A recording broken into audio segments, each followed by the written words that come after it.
Guys, again, thank you for covering the Canes and coming out today. Today we gave the guys off yesterday, and today was our first day back. So we're playing a Cincinnati team that's very explosive on offense, about 430 yards against Ohio State, had 11 drives of 90 seconds or more.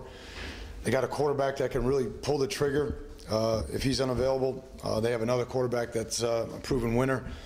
And we also see Evans in there with the Wildcat. From very explosive offensive linemen, very mature team, 6 returning starters on offense, 8 on defense, number of seniors. On defense, really impressed with Luck in the middle. I think he's #1 tackler in the NCAA right now, big, strong Mike linebacker, aggressive safeties. Defensive ends are long and can get after the quarterback. So doing a good job protecting the football, doing a good job with sacks, doing a good job taking the ball away, and will be a great challenge. They're not giving up a lot of sacks on the other side of the ball as well. So with that, I'll open up any questions and we'll get this thing rolling. Now, last week in the first drive, your offense has 3 true freshmen making a lot of contributions. Yep. Can you talk about that and the contributions of the other true freshmen? Yeah, obviously that's probably not how we saw it going into July, that we would have 3 freshmen playing there, but that's the way it turned out, and those guys are doing a really good job. I mean, Braxton is an incredible, savvy player. He's smart, he's hardworking, and he's all about production right now. He's producing. He really is, and he's unselfish on special teams.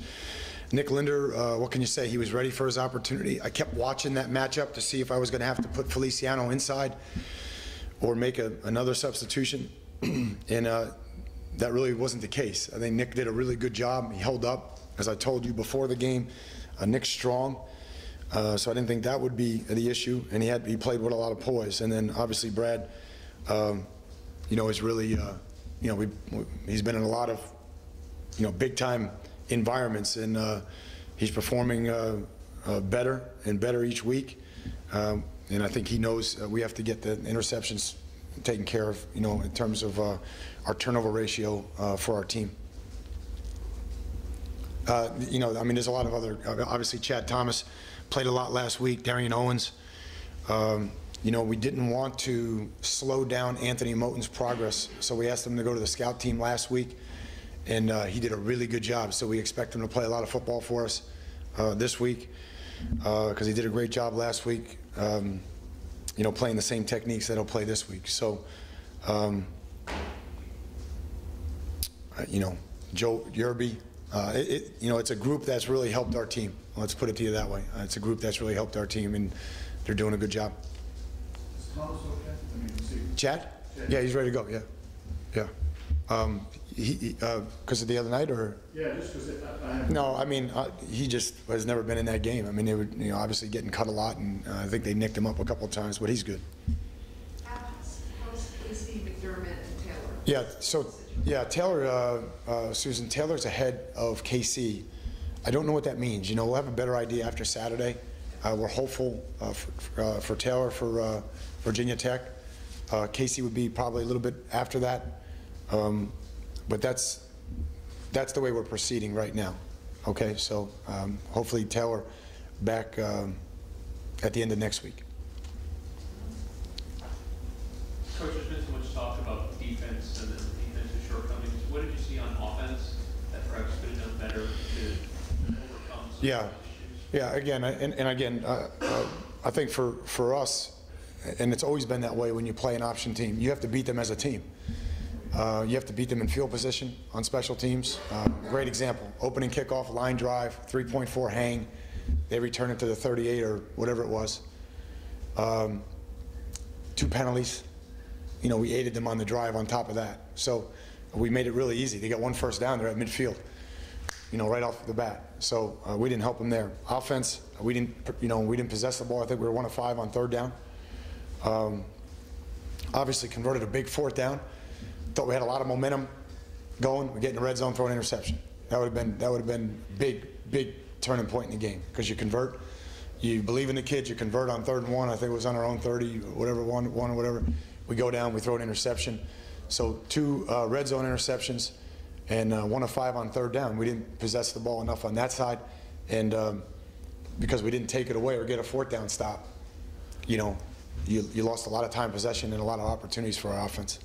Hey, you look at the offense, more than 8 yards of play. Yep. In that game, which, I mean, at least in my mind, is national championship level offense. It's exceptional. Yeah, it's good. Exceptional, yeah.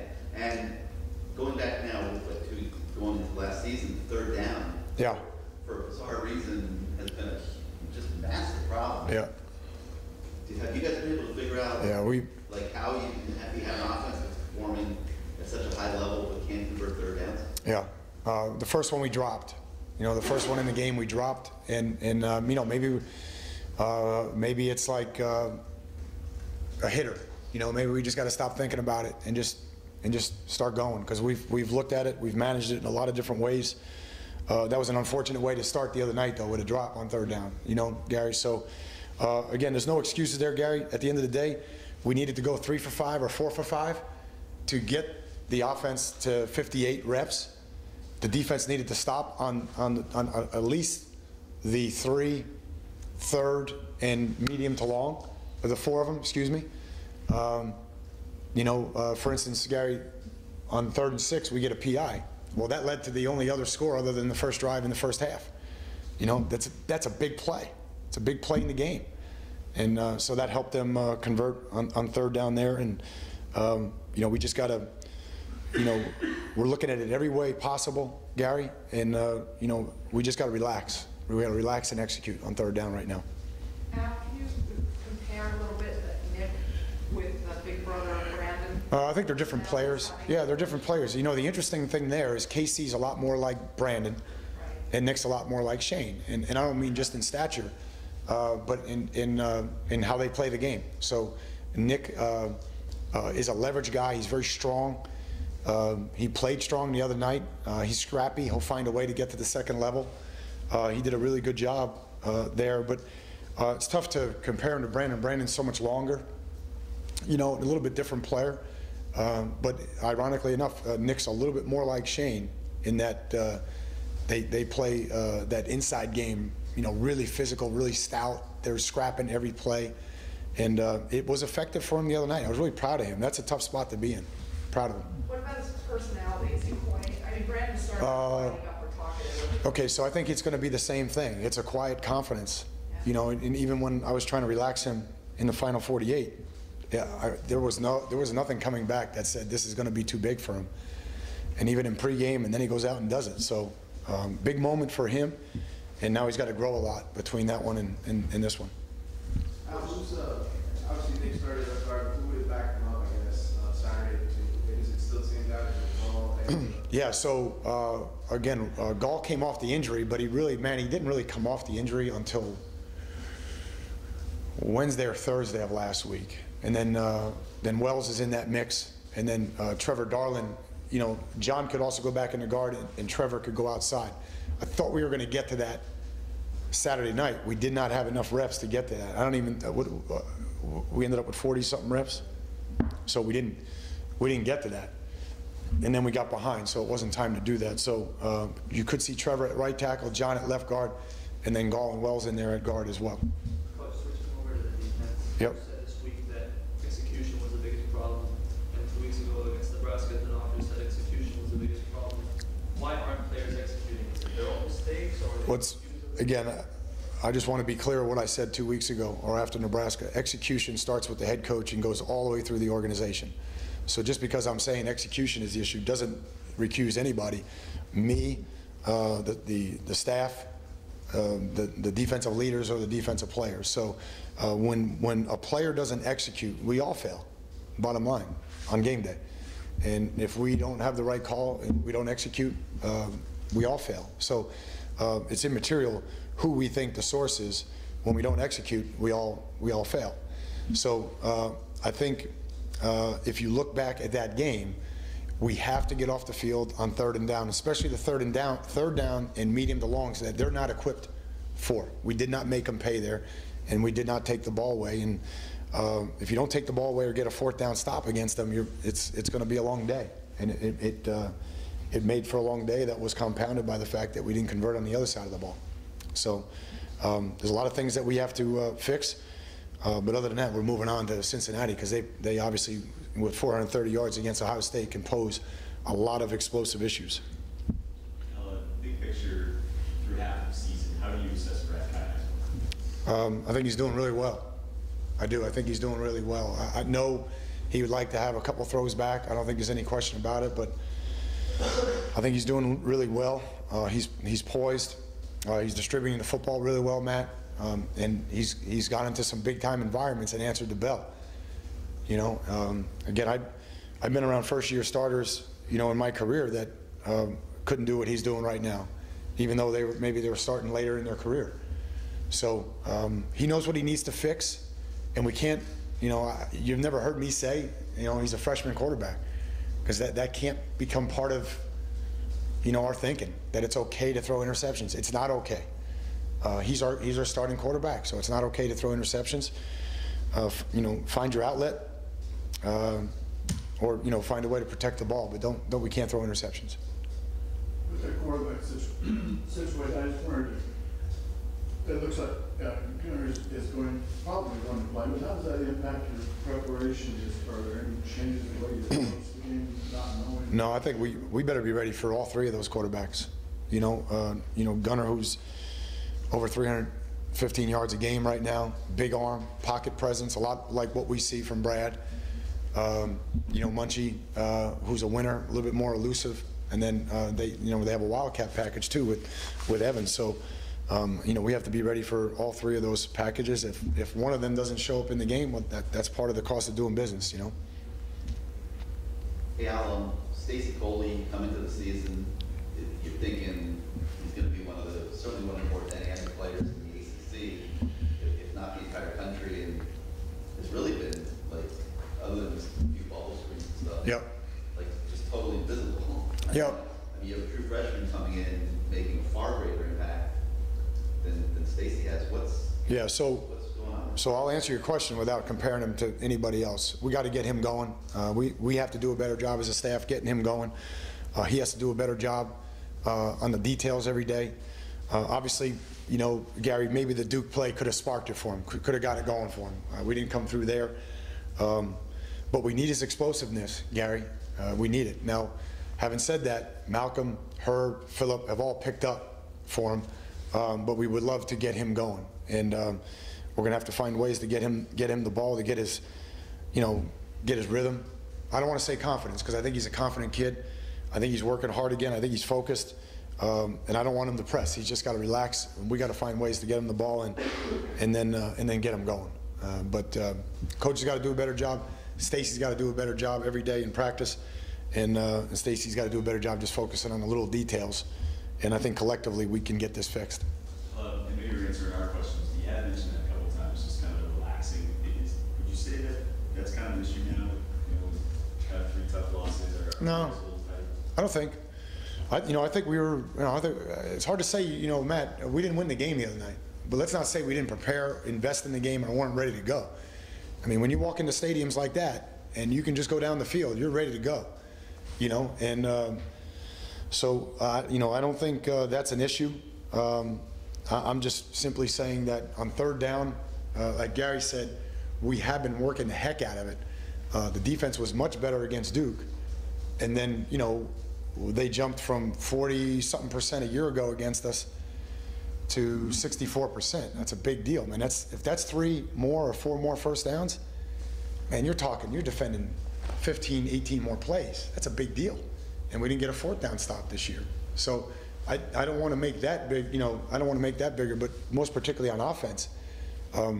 We've quality controlled it. We've done a number of things. I just don't want guys pressing. You know, we got to treat it like any other down and just execute right now. Trust our training. I know it feels like we're getting into that portion when we talk about the defense, Sure. execution, and all those kind of things, but just to, I guess, understand it better. You guys, the last 2 losses, pretty much teams that I want to say kind of one-dimensional. They ran the ball, knew they were going to run the ball at you. Why still weren't we able to stop it? And you know that it's kind of what they do for an attack. Yeah. Okay, so where Georgia Tech beat you, okay, is They beat you on the perimeter. They beat you with the toss play. They beat you when you're not paying attention to the quarterback in the alley. And then they beat you on the X play, all right, to Smelter, who's got three games of 100 yards. That's where they beat you. Now, we have to do a better job stopping the dive. But that dive is 5 times to get 25 yards. Those other plays, they're one shots. So there's a lot of little nuances in there that we didn't do a good job on, Manny, that obviously they utilized against us. And I think the Georgia Tech deal is a lot different than the Nebraska deal. It may look the same to you, completely different. The Georgia Tech, whatever calls we make, whatever front coverage pressure that we use is gone now. It's gone. We use it once a year. We needed, where we lost the game against Georgia Tech is we didn't get off the field on 3rd down. We didn't take the ball away. It's as simple as that. We didn't get off the field on 3rd down. When we pushed them into those down and distances, we didn't take the ball away. If they ran for 285 yards, and again, it's different than Nebraska. Nobody wanted Nebraska to run for that many yards, trust me, okay? But as you're playing Georgia Tech, it's a little bit different. Does that make sense to you? Yeah. So, again, I look at those two things completely different in terms of how you go into the game. And there's absolutely no excuse for what happened in Nebraska. And again, I'm responsible for it, man, at the end of the day, me. So, but in terms of Georgia Tech, we just didn't do a good enough job, and then we let some X runs occur, which we hadn't been letting. The year before, we let one big one happen, but it hadn't been as big an issue as it was this year. Al, you said certain guys are pressing. Where do you notice that? It's not noticeable in practice. Is it just noticeable in big moments? How do you avoid that? Yeah, I just don't want, all I'm saying is I think Stacy thought he would be more productive, and we all thought he would be more productive. I just don't want him pressing. I'm not saying he is pressing. I don't want him pressing.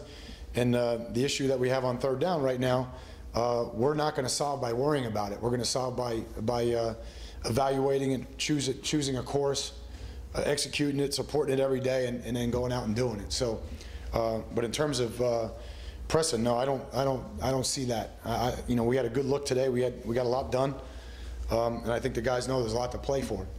Yeah, to follow up to what Manny just said, you know, you guys are, you know, obviously been struggling, and that puts just an incredible microscope, I think, on everything you're doing, play by play. People are looking at it. They're stopping screens. They're taking pictures of the screens. They're posting them. You know, in the world of social media now. Sure. It's going viral and all that. So, you know, like, don't look at, say, like the 3rd and 2 play. Really, I think in both games, in Nebraska and Georgia Tech, and they'll take a snap screen and it'll show Denzel Perriman, for example, lined up 7 yards off the ball on 3rd and 1 or 3rd and 2. Yep. And the play will get converted. And obviously that just opens up a snowstorm of, you know, critique and criticism and everything else.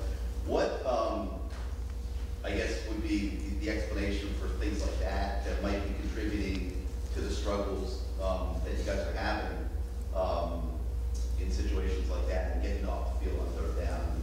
Okay, so like when you loaded up the line of scrimmage in that game the other night, I mean, pretty successful, from what I remember in most cases. So, you know, when in other situations, like it's 3rd and 2, and you know, like Denzel 7 yards off the ball, and they're getting 5 or 6 on you and things like that. You know, what's going on? Again, so Denzel's depth is a function of the defense. So depending on what we're doing with our defensive tackles, his first gap may be outside of those guys. So he's got to get to 6 yards. He should have never been 7 in the game. Gary, he was, and we tried to get him to move up during the game. All right, so, but we want him at 6 yards so he can scrape into the C gap. Any tighter than that, you're getting cut by the guards constantly all game. So if we want to play without a Mike, we can move him up to 3 yards, and he'll be on the ground the whole game. And I've seen teams do that. So again, in terms of the Georgia Tech game, that was designed. He's designed to be there.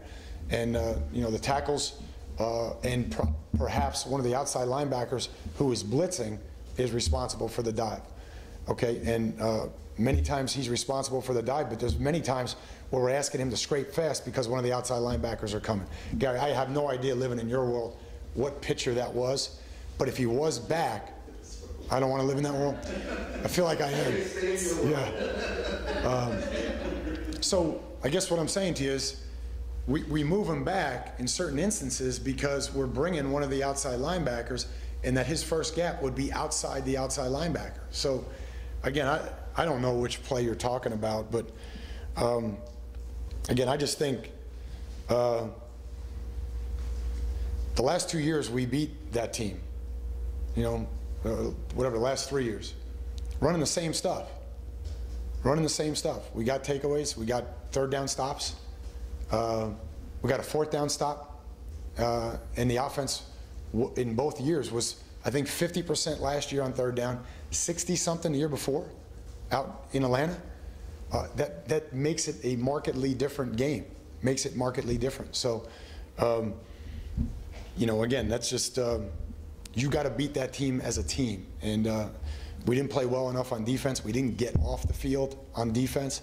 And then the offense and special teams didn't help the defense. Couple more questions. I'm curious, excuse me, why is this week's game at noon as opposed to 3:30 or 7? Man, I'd rather be in that world than answer that question. I honestly, I have no idea. I know you think I may have an idea or get involved with that, but I have no. They tell me what time, and I set the schedule from there. Tom, do you have an answer? Or? Haven't seen Hunter Knight last week. He's doing good. Yeah. Is he back practicing? He's not back practicing. He's back in-house with his physical therapy now, which is awesome. He's going to start his strength and conditioning probably in beginning of November.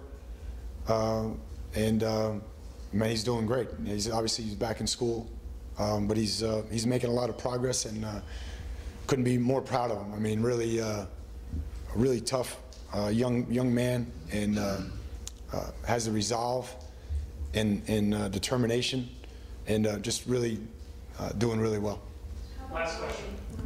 How's Ryan doing at this point? Ryan Williams is doing good. Again, he's working with the twos with Jake, back and forth. But is he 100% yet? No, he's not. But he's doing good, and he's getting better. There's no question.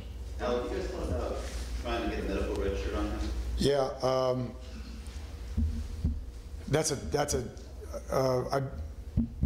I better pass on that question right now. That's going to be above me. Cincinnati Enquirer is reporting that Gunnar Keel's probably going to be out on Saturday. How big of a loss would it be for them? Again, it's not going to change the way we prepare. We're preparing for him. Kid's having a great year, but you know, Munchie has been, you know, very productive and a proven winner behind him, and they also have we're calling it a wildcat package. They also have a package that's very difficult to defend that they pulled out in Ohio State and gave them problems with. So we're going to prepare for all three, regardless of what, you know, a newspaper says. Thank you. Okay, guys, thanks.